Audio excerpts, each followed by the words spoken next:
Vegas to get a bus and see some rock and roll. Rock and roll. Not rock and roll. It's the Misfits. It's the Misfits. Two old guys going to see three old guys. Three older guys. Three older guys.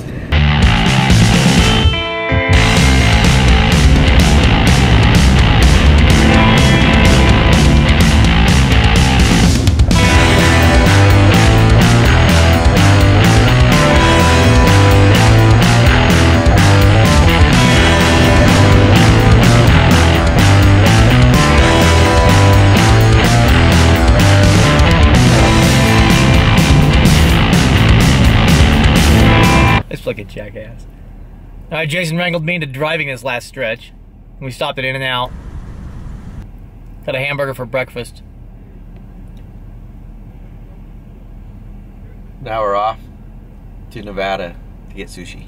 Vegas. It's a hazy nightmare. Yeah, it's pretty polluted. Worse than Salt Lake. Worse than Salt Lake? I don't know. It's pretty bad. Alright, we're here at the bus sales place finally. We haven't found any sushi, but we're still looking for it. Still looking for sushi. We're about to buy a bus.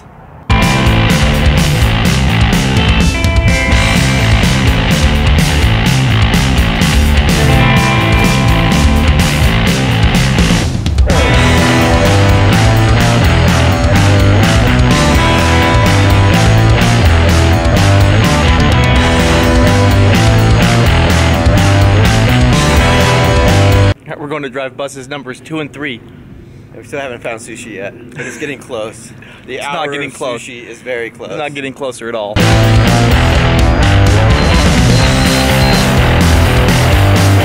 Dead battery.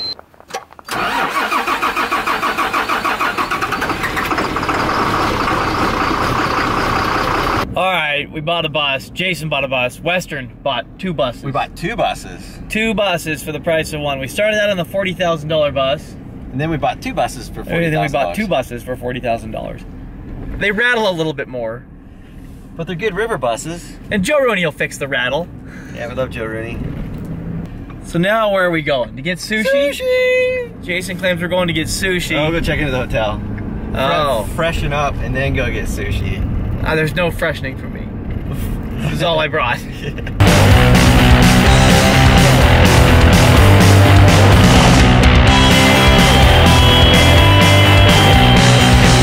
Made it to the hotel. We're going for sushi!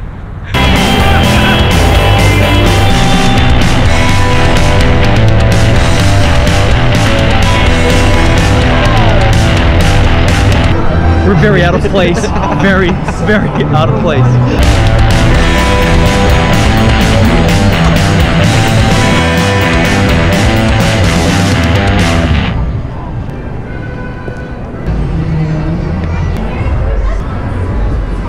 We've been struggling to figure out why a hotel called the California has a Hawaiian theme.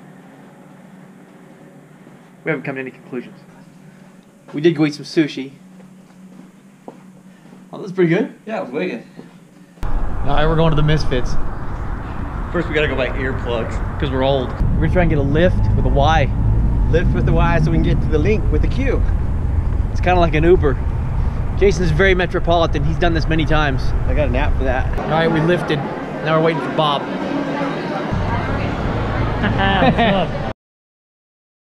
This one's 20 years! 1, 2, 3, 4! We're to the Misfits. Bob and Kelsey, me and Jason. What? What did you say? We went to the Misfits. Just asking questions. It was pretty good. It was really good. It was way good. Yep. Yeah. Except for that one band in the middle. Except for the band in the middle. Shame on them. What was their name? The Alkaline Trio. Alkaline Trio. We just paid $4 each for Diet Mountain Dew. Alright, we lifted back to the hotel. Our driver was Kim. Yeah, it's pretty easy. Much better than driving, for sure. He was from Korea. Oh, it's time for bed.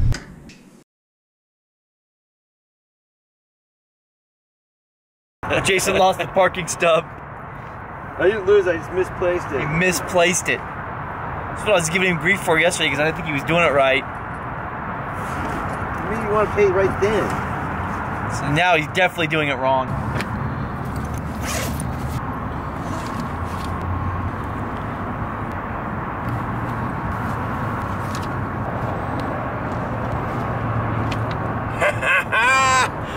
There it is. Alright, we're driving home now.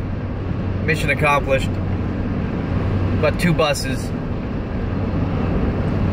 Saw a rock and roll show. And we got sushi. And we got sushi. Jason says we're going to, what's it called? We're going to a town of Beaver, and we're going to a shop called Beaver Tacos.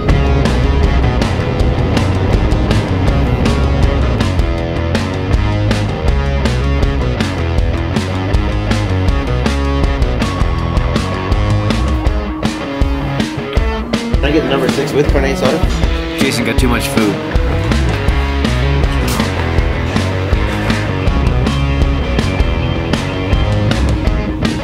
What'd you buy?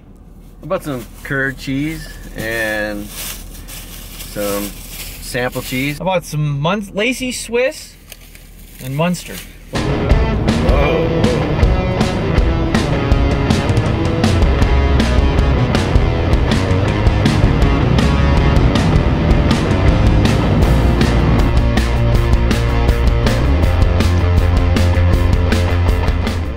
Hey, thanks for watching. As I was going back and editing some of this footage from one night Jason and I spent in Las Vegas, I was kind of struck with the absurdity of going to see a band that broke up 35 years ago. It's not really that absurd. I mean, it was the Misfits, right?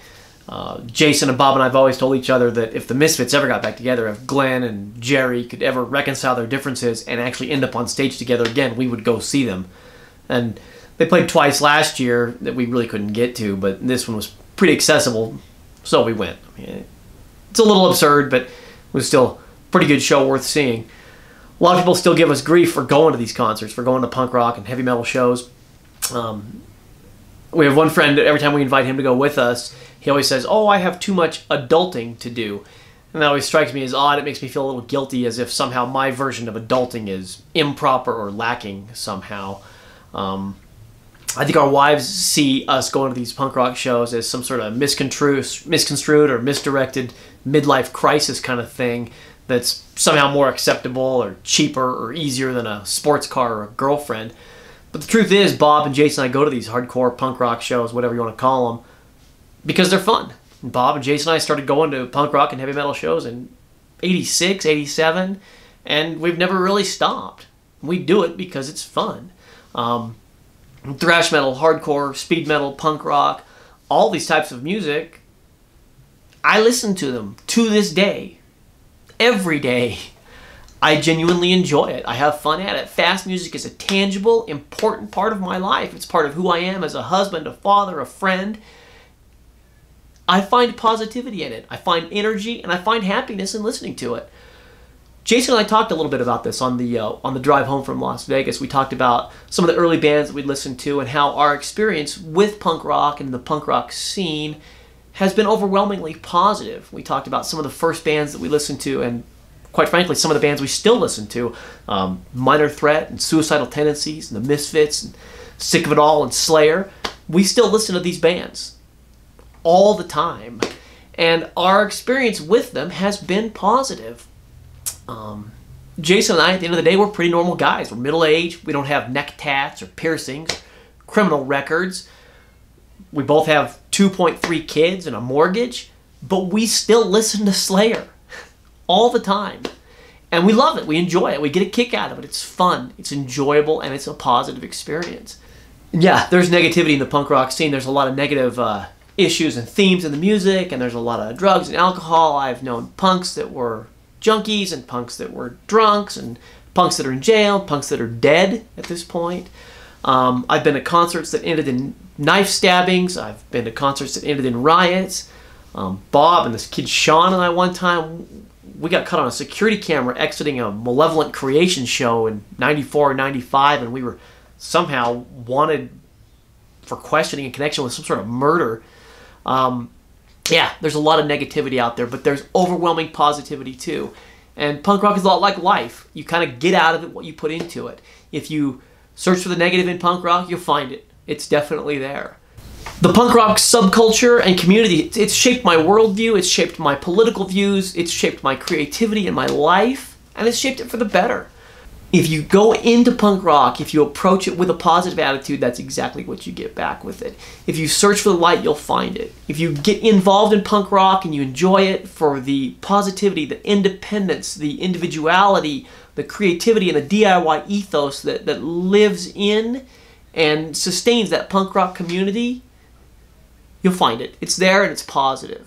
People can think whatever they want about me and Jason and Bob going to these punk rock shows, and they can hate it, and they can tell us that it's loud and it's stupid and it's just noise and we're too old for it. But at the end of the day, they're wrong. It's not too loud, we're not too old, and it's fun. And we're going to keep going as long as we can. Hey, it's me, Quentin, strayfoto. Thanks for watching my video. Hope you enjoyed it. Click on like and subscribe if you're so inclined. Also, if you're into camera-themed t-shirts, I've got a bunch of really cool t-shirt designs over at my Redbubble store. I'll put a link in the description. I've also got a bunch of really cool stickers there as well. Thanks.